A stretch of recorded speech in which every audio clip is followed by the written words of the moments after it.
Cyber crime cell Surat શહેરને ખાનગી રાહે બાતમી હકીકત મળી કે ભાવેશ સીદે તથા હરીશ ચૌધરી નાઓ તેઓના મળતિયા માણસો સાથે મળી ગુનાહિત કાવતરો રચી અલગ અલગ લોકોને લોભ લાલચ આપી તેઓને કમિશન આપી તેઓના નામના અલગ અલગ બેંકોમાં એકાઉન્ટ ઓપન કરાવી બેંક એકાઉન્ટોની ઇન્સ્ટન્ટ કીટો તથા સિમ કાર્ડ કમિશન પર મેળવી દુબઈ ખાતે મોકલાવી તેમજ સાયબર ફ્રોડના રૂપિયા ક્રેડિટ ટ્રાન્સફર કરાવી તે રૂપિયા વિડ્રો કરવા માટે એકાઉન્ટ હોલ્ડરની જાણ બહાર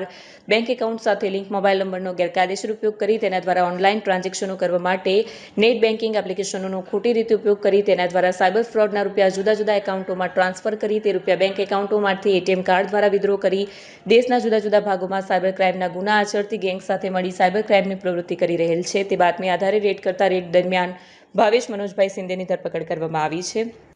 સુરત શહેર સાયબર સેલ દ્વારા નાયબ મુખ્યમંત્રી સાહેબની સૂચનાથી ઓપરેશન મ્યુલ હન્ટની કામગીરી સતત ચાલુ રાખવામાં આવ્યું છે અને એ કામગીરી હેઠળ અમે લોકોને એક બાતમી મળી જેમાં એક ગેંગની માહિતી મળી કે એ ગેંગ સુરતમાં અલગ અલગ મહારાષ્ટ્રમાં અલગ અલગ બેંકોથી ખાતાઓ મેળવી અને અહીંયા પૈસા ઉપાડવાનું કામ કરે છે। આ બાદમી હકીકત મેળવતા અમે લોકોએ પરમ દિવસે એક રેડ કર્યું। એ રેડમાં ભાવેશ શિંદે કરીને એક મહારાષ્ટ્રનું નેટિવ છે એમની ધરપકડ કરવામાં આવી છે।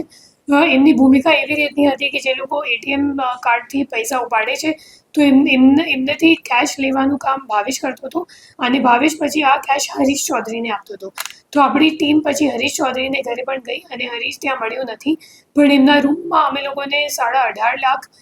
જેટલું રોકડ રૂપિયા મળ્યું છે। એના સિવાય 9 ફોન અને કેશ કાઉન્ટિંગ મશીન, એના સિવાય 40 સિમ કાર્ડ અને कुछ 35 જેટલા અકાઉન્ટની માહિતી પણ મળી। 35 અકાઉન્ટમાં કુછ 56 ફરિયાદો NCCRP કમ્પ્લેન્ટ ઉપર દાખલ છે અને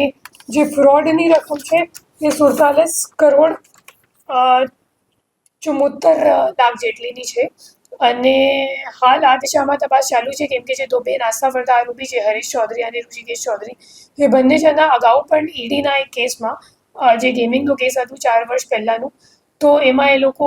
અરેસ્ટ થઈ ચૂક્યા છે ઓલરેડી। એમને મતલબ ગુનાહિત ઇતિહાસ છે એમને વિરુદ્ધ અને હજી એમને પકડવા માટેની અમે લોકોની તપાસ ચાલુ છે।